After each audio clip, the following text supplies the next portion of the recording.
Hello students, ये आपके 1.1 chapter के 12 सवाल पिछले लेक्चर में हुए। 13वां सवाल देखें एक बार कि सिद्ध कीजिए समस्त बहुभुजों का समुच्चय ए। कोई ए है जिसमें सारे बहुभुज हैं। बहुभुज पॉलीगन, क्या मतलब बहुभुजों का? जैसे त्रिभुज एक बहुभुज है, चतुर्भुज एक बहुभुज है, पंचभुज एक बहुभुज है, षटभुज एक बहुभुज है। तो ए समुच्चय ऐसा है इसमें सारे बहुभुज हैं। ठीक है, सारे त्रिभुज आ गए, सारे चतुर्भुज आ गए, सारे पंचभुज आ गए। तो P1 तथा P2 एक रिलेशन दे रखा है कुछ R, जहां P1 P2 दो बहुभुज आपस में रिलेट है। कैसे रिलेट है वे दोनों बहुभुज आपस में?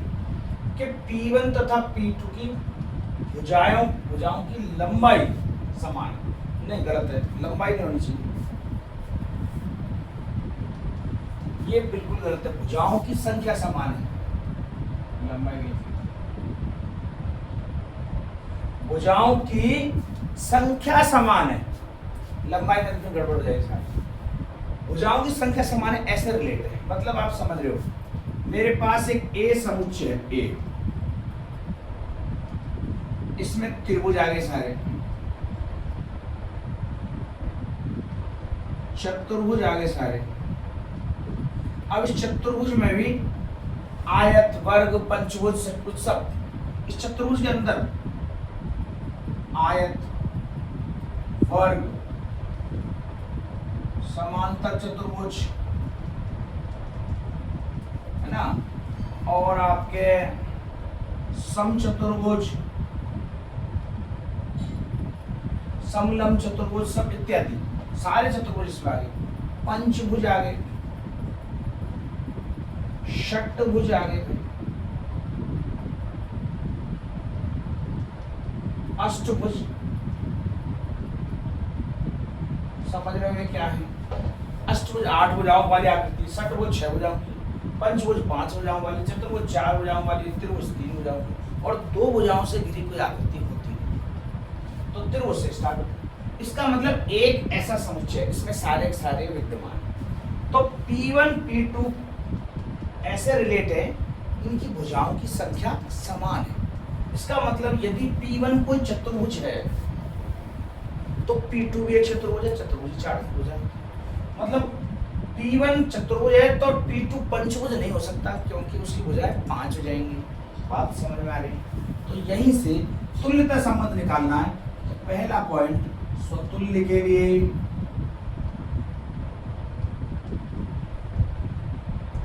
हम स्वतुल्य संबंध जब देखते हैं तो हमें पता है कोई एक ए अवयव और इस ए में मौजूद है, तो हमें पता है इम्प्लाई दैट इस ए का ए के साथ में रिलेशन भी होना चाहिए, तभी वो स्वतुल्य बनेगा। तो अब इसमें दे रखा है भैया P1 तथा P2 भुजाओं की संख्या समान है, तो हमें डेफिनेटली कह सकते हैं A1 A2। अब A1 A2 दिए, हाँ ध्यान करो P दे रखा, तो हम बात करेंगे P1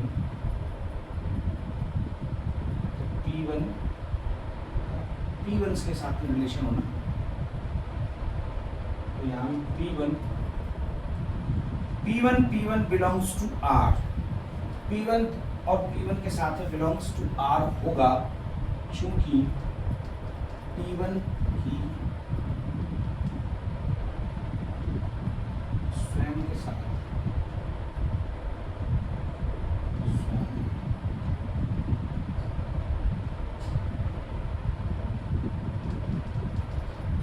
समान होगी। P1 की स्वयं के साथ भुजाओं से क्या मतलब? एक खुद है, वो खुद से ही रिलेट हो सकता है बिल्कुल, क्योंकि उन दोनों की खुद की तो भुजाओं की संख्या डेफिनेटली समान होगी। यदि ये P1 कोई चतुर्भुज है तो ये P1 भी चतुर्भुज है, भुजाओं की संख्या कितनी है? 4।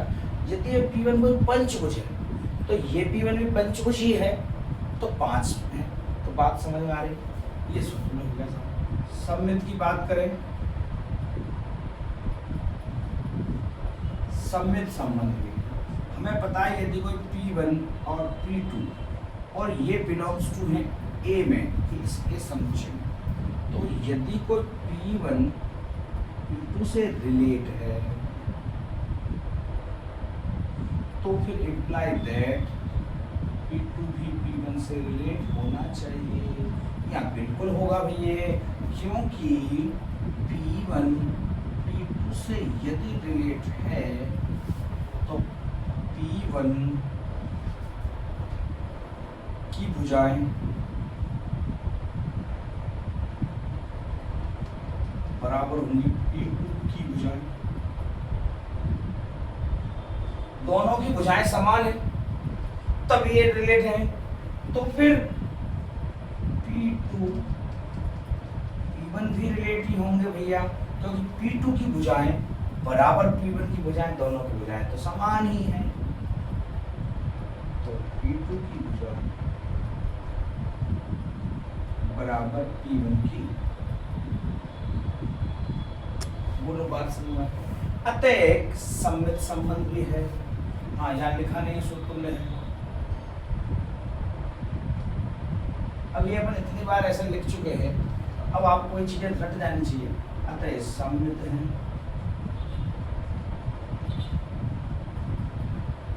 अब बात करते हैं अपन संक्रामक की।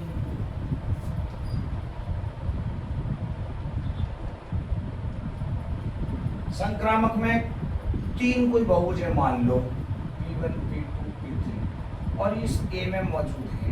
बिल्कुल, चाहे तो त्रिभुज हो सकता है, कोई चतुर्भुज हो सकता है, कोई पंचभुज हो सकता है, तो तीन बहुभुज है इसमें मौजूद हैं।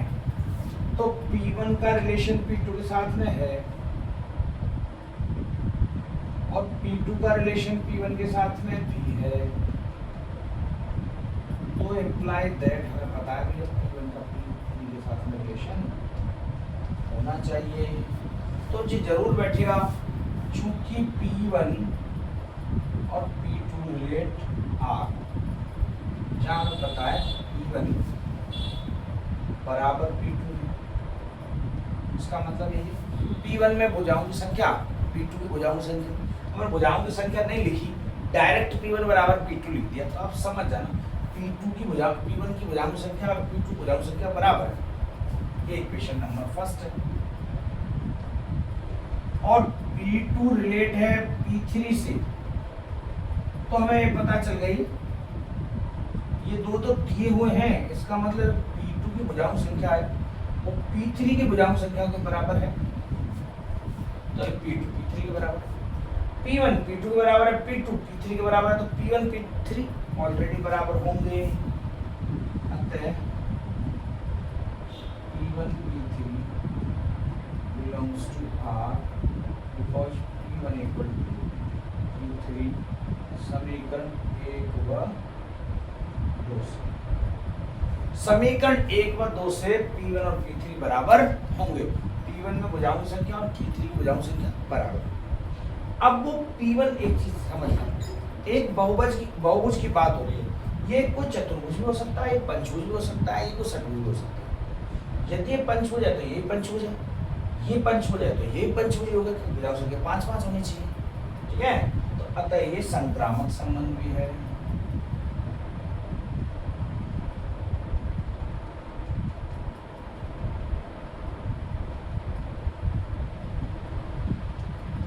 भाई संक्रामक संबंध भी है, सुतुल्य भी है, सम्मित है, तो ये तुल्यता संबंध भी होगा। लेकिन एक चीज और पूछी है कि 3, 4 तथा 5 सेंटीमीटर लंबाई वाले समकोण त्रिभुज से संबंधित समुच्चय A के सभी अवयवों का समुच्चय ज्ञात कीजिए। तो सुनो, ये 3, 4, 5 भुजाओं की लंबाई दे रखी है, जबकि है क्या, एक त्रिभुज। तो त्रिभुज किनसे रिलेट हो सकता है, क्या चतुर्भुज से? हाँ, क्योंकि इसमें भुजाओं की संख्या 3 और इसमें 4, ये 5, ये 6, 7, तो त्रिभुज तो केवल त्रिभुजों से रिलेट हो सकता है, तो सभी त्रिभुजों का समुच्चय। इस दूसरे का आंसर होगा A के सभी त्रिभुजों का समुच्चय, जितने भी इसमें त्रिभुज दे रखे हैं।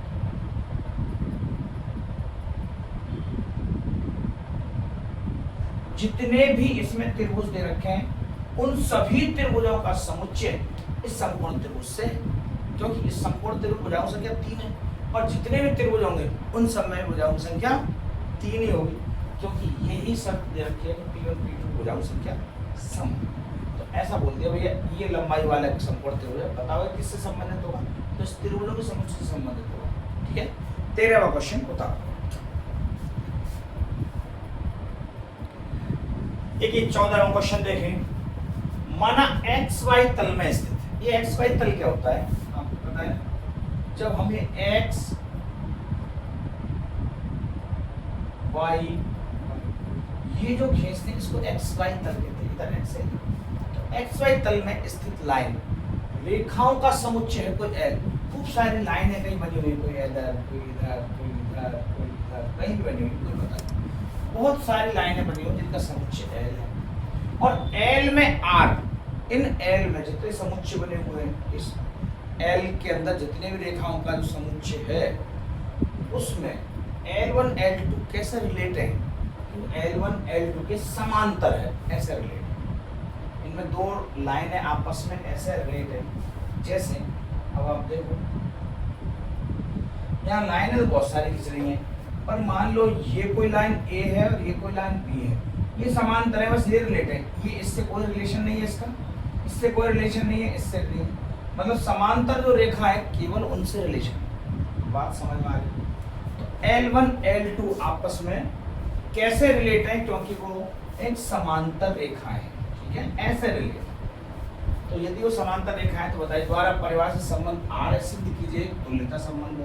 तो फर्स्ट कंडीशन स्वतुल्य के लिए ये तो आराम से आप कर दो, वर्बली ही हल हो रहा है, तो सब कुछ है इसमें कि मान लो यहाँ कोई L1 बिलोंग्स टू R है, तो सच दैट हमें जानते हैं कि L1 का L1 के साथ रिलेशन होना। तो अब देखो, तो यहाँ से स्टार्ट करें। अब ये थोड़ा सा आपको बड़ा अटपटी चीज लगेगी, तो लेकिन मैं आपको बता रहा हूँ तरीके से कि L1 के साथ में रिलेट है। आप कहोगे कोई भी लाइन खुद के समांतर कैसे हो सकती है, खुद के समांतर कैसे हो सकती है, तो L1 स्वयं के हमेशा समांतर होती है। क्यों है ऐसा मामला, कोई एक लाइन खुद के समांतर कैसे होती है, इसके पीछे रीजन है। हमने पढ़ा है दो समांतर जो रेखाएं होती है, कंडीशन क्या होती है, दो समांतर रेखाएं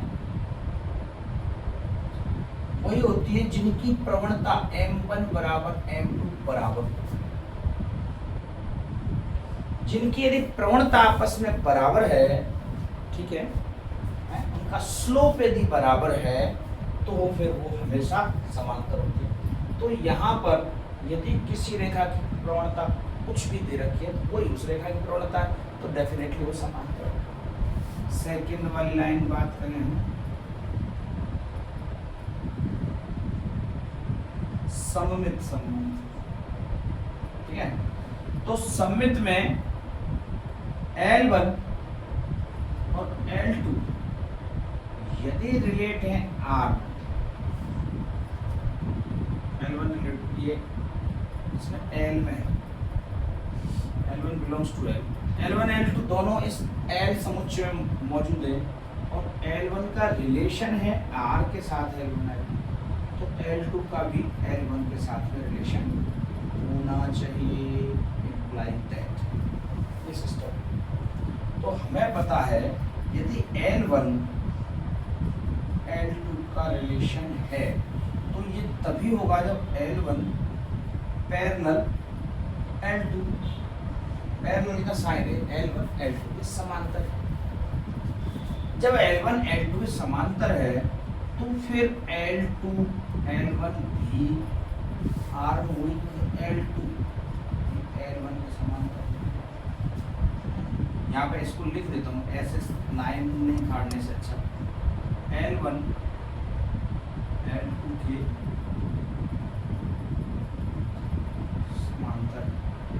तभी इन दोनों में रिलेशन रहा होगा। तो L2 भी L1 के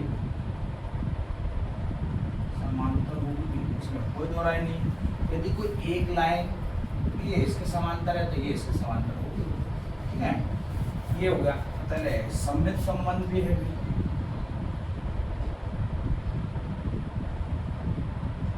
सममित संबंध,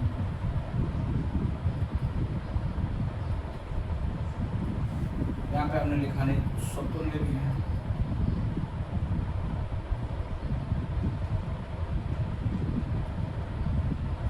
समतुल्य संबंध है, सममित संबंध भी है। तीसरा संक्रामक।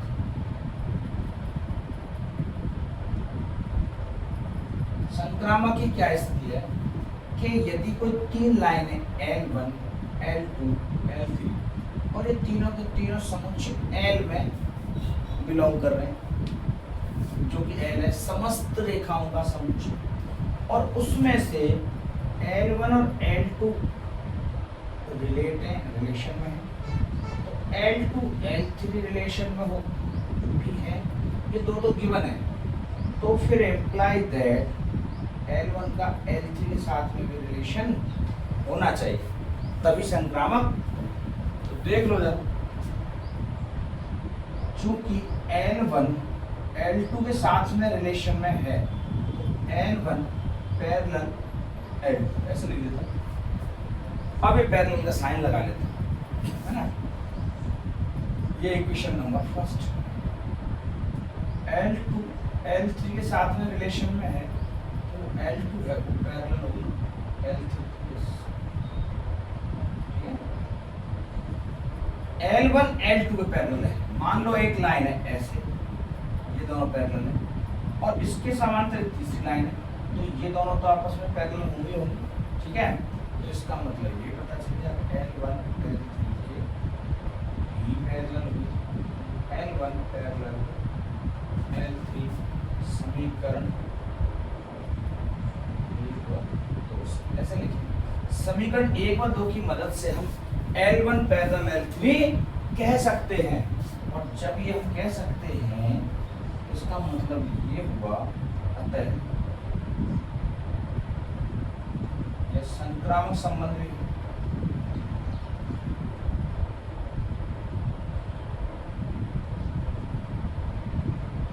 संक्रामक संबंध भी है भाई, और यदि ये संक्रामक संबंध है तो फिर हम कह सकते हैं यह एक तुल्यता संबंध है। लेकिन एक चीज और पूछिए भाई, रेखा y बराबर 2x प्लस 4, कोई रेखा है 2x प्लस 4, y बराबर 2x प्लस 4 से संबंधित समस्त रेखाओं का समुच्चय बताइए। तो इस रेखा के समांतर जितनी भी रेखाएं होंगी, इस रेखा के समांतर जो रेखा होंगी, तो y बराबर 2x प्लस 4 के समांतर क्या होगी, मैं ऊपर लिख रहा हूं। कोई है y बराबर 2x प्लस 4, तो इसके समांतर क्या होगी, इसकी प्रवणता कितनी है, 2। कैसे पता चला, क्योंकि रेखा का समीकरण क्या होता है, y बराबर mx प्लस c। रेखा का जो समीकरण होता है वो होता है y बराबर mx प्लस c, और यहाँ m 2 के बराबर है, तो मतलब ये 2 होना चाहिए बस, यहाँ m ये फिक्स है, तो यहाँ m की जगह हम लिखेंगे, क्योंकि इसकी प्रवणता 2 है तो इसकी प्रवणता 2 होनी चाहिए। बाकी c चाहे भले कुछ ही हो, उससे कोई लेना देना नहीं, x y तो आएंगे ही आएंगे, ठीक है, क्योंकि लाइन में x और y तो यही तो निरूपित करेंगे रेखा, जहां जब बिंदु होंगे, तो ये c चेंज हो सकता है कुछ भी, तो c belongs to r, c को r में से लेके कुछ भी रख दो, अंगार दो, रूट की संख्या 2, 3, 2/5, 6 पॉइंट में कुछ भी रख दो c को, इसके समांतर रेखा ये हो जाएगी, क्योंकि इसकी प्रवणता भी 2 है और इसकी प्रवणता भी 2 है, बस। तो इसके समांतर जो रेखा होगी वो ये रेखा कहलाएगी, और समांतर रेखाओं का समुच्चय पूछा है, तो y बराबर 2x प्लस c। अब ये वाली होगी जहाँ c बिलोंग्स टू r, इसके समांतर जितनी भी रेखाओं का समुच्चय होगा ये कहते हैं। ये आपका अपना सवाल नंबर 14 उतार।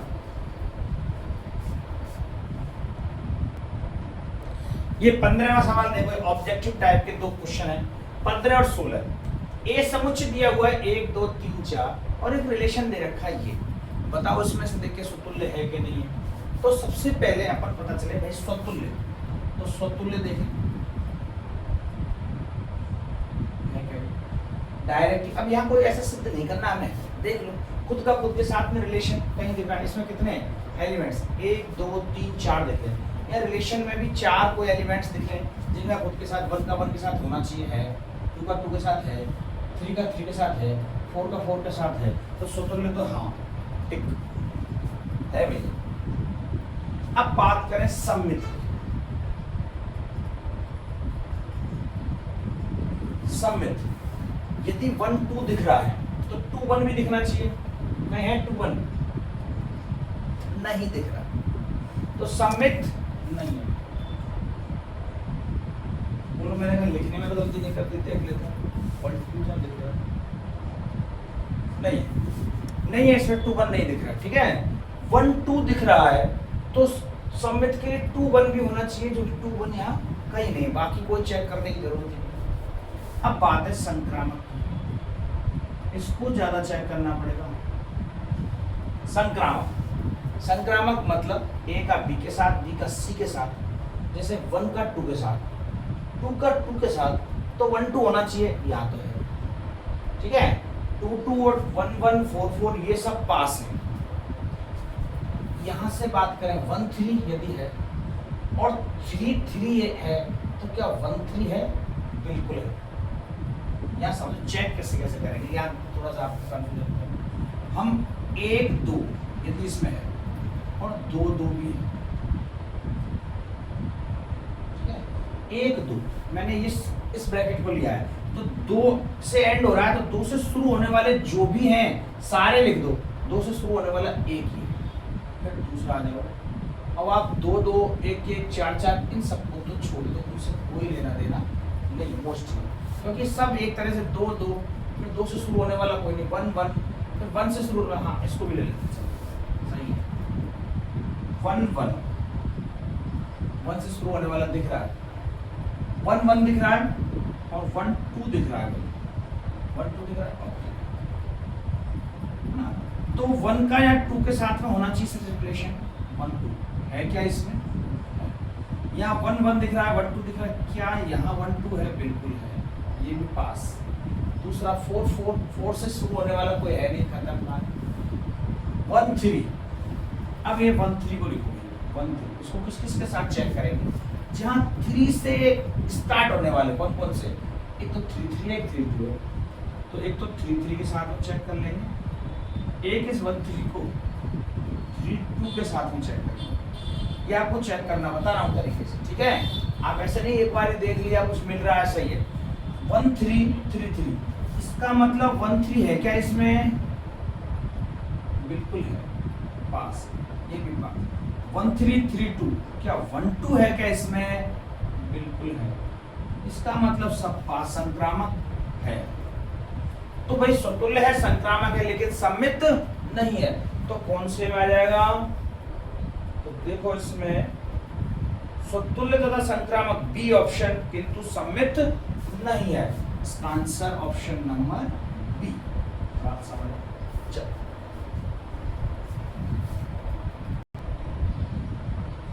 ये आपके 1.1 का लास्ट क्वेश्चन 16वां सवाल।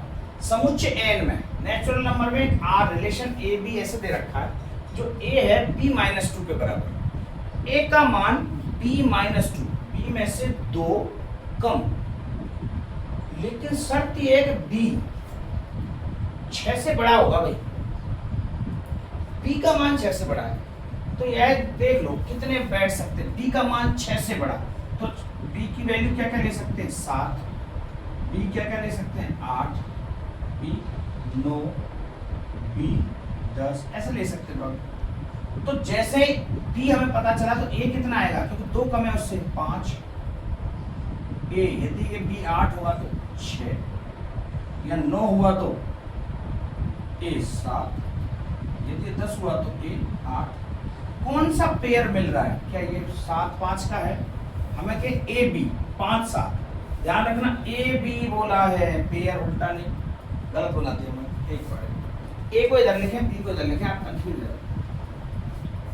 फिर से बताता हूं मैं, क्योंकि पेयर है ए बी का, ए तो इधर लिखें और बी इधर लिखें। शुरुआत बी से करेंगे, बोला 6 से बड़ा होना चाहिए भैया बी, और कहां से होना चाहिए, नेचुरल नंबर, 6 से बड़ा 7 है, यदि बी 7 हुआ तो ये 5 हुआ, क्यों, ए का मान बी से 2 कम, और यदि ये 8 हुआ तो ए 6 होगा, यदि बी 9 हुआ तो ये ए 7 हुआ।